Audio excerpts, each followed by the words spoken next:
All right, everyone. So welcome to this next segment of the houses. We're going to look at the ninth house here today. Coming off of the eighth house, last time we talked about the transformative nature of the eighth. And that's essentially the segue from the eighth to the ninth is once we've transformed, what's left. And essentially everything that we do or everything that we're involved with after transformation can be seen from the ninth house.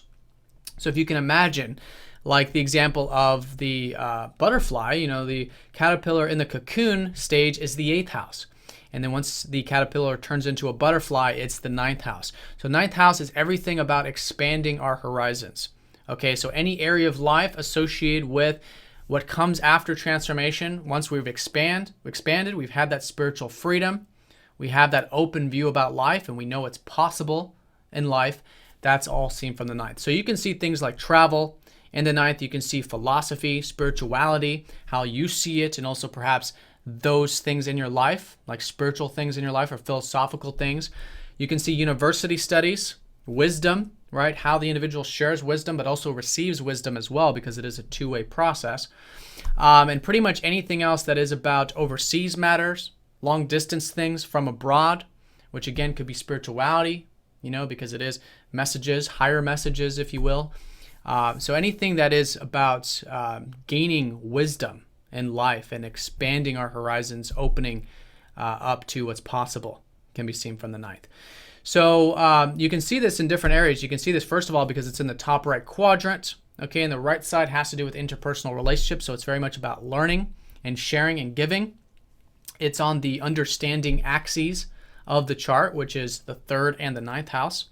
Opposite the ninth is the third, which is, as you might recall, very practical in nature, very much about applying the more practical mental aspects of life. So you might think of that as the left side of the brain.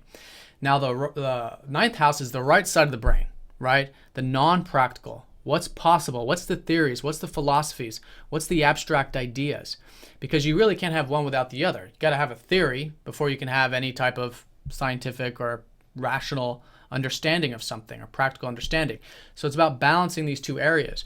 And in fact, if you have a lot of energy in your ninth, a good way to balance that energy is to bring in the third house. So bring in the practical. How can you take some of these abstract concepts and possibilities and philosophical things and really make them into something practical and real and grounded, right? And same thing with, university studies, for example, or any area. It's really about understanding it, applying it, is what really helps keep that stuff in check.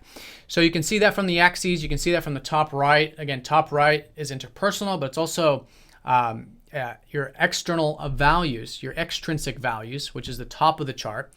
So it's outwardly focused, right? So it's like, what is life, right? What is your worldview? You can see the individual's worldview through the ninth. And you can also see their, the way in which they go about their life path. You can see your life path very much from the ninth, both in perspective and quite literally the ninth house. So you can see the life path.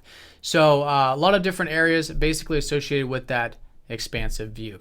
Another thing you can look at too is that it is a cadent house. So it's an adaptive house, flexible, right? So when you put energy into it, we're that much more adaptive, right? We're that much more, in this sense, open-minded and willing to flux and just able to go in different directions, much more malleable in our life.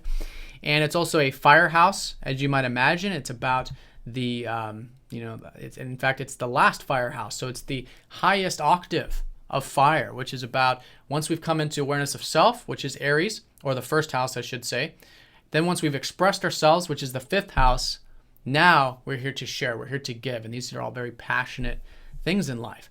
So it's a firehouse. It's also associated with Jupiter as well. So let's go ahead and look at this in terms of your natal chart. First, you want to look at to see if you have any planets in that ninth. We don't always have planets there, but if you do, that'll show you the experiences that are important experiences in your life that come through these areas of the ninth.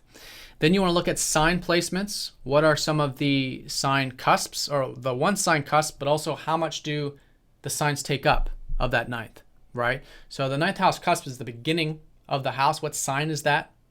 And then also how much space do the other signs take up? The signs are going to show you the qualities that are coming through this area.